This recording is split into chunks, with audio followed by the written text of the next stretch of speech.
My name's Miles Morales. Hey, kid. You're like me. How?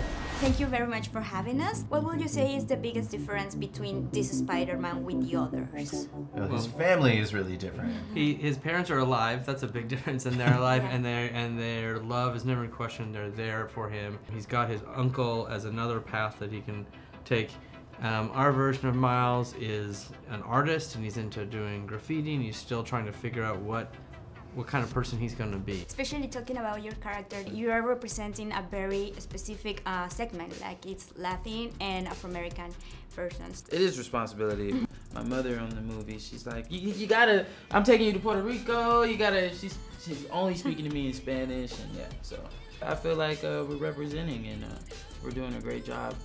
They did a great job with the visual aspect of this movie. I think we did our job with the voice aspect of the movie. You can't think about saving the world. You have to think about saving one person. I think I played the Peter Parker who's all grown up. This is Peter Parker who's been Spider-Man, been at the peak of Spider-Man, and then got really bored of being Spider-Man. And I think in this movie he's remembering how great it is to be Spider-Man, and I think that's an important thing in everyone's life, to take a moment and remember what you're doing and see if it's something you want to keep doing.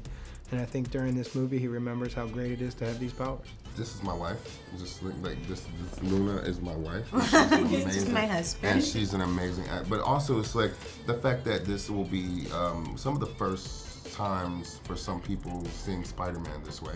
It's really true. You know what I mean? I feel like in some ways they are just living the dream, right? They're just, so that representation in and of itself is really incredibly powerful. And then you have this mom, Rio Morales, who's an RN. She is incredible. Yeah. I love her, and she's strong, and she has this family unit, and just all the love, and she's trying to teach her son his cultural pride.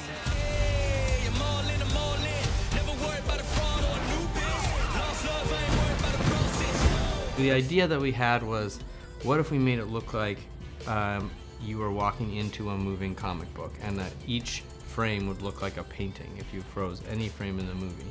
And it was a cool idea, but it turns out really, really hard to do. So, we had to mesh CG animation and 2D hand-drawn animation together with all these newly invented techniques for rendering textures and lighting in a way that felt like it was based on printing and painting, so you could feel the artist's hand in every frame. We saw Stanley in the movie, as always, and what do you think he would thought about the final cut? We talked to him about it, and unfortunately never got a chance to see the final thing, but he was really excited about it and really proud to be a part of it, and it really feels like continuing the legacy of what he and Steve Ditko created at the beginning. When you read the comic, it'd be like, oh, that could be me. And so this movie doesn't matter what walk of life, if you're a man or woman, boy or girl, how old you are, where you're from, you can look on the screen and say, hey, that could be me. Time to swing, just like I taught you. When did you teach me that? I didn't. It's a little joke for team building. Hey guys, I'm Gwen Stacy. Come on. How many more spider people are there? Whoa.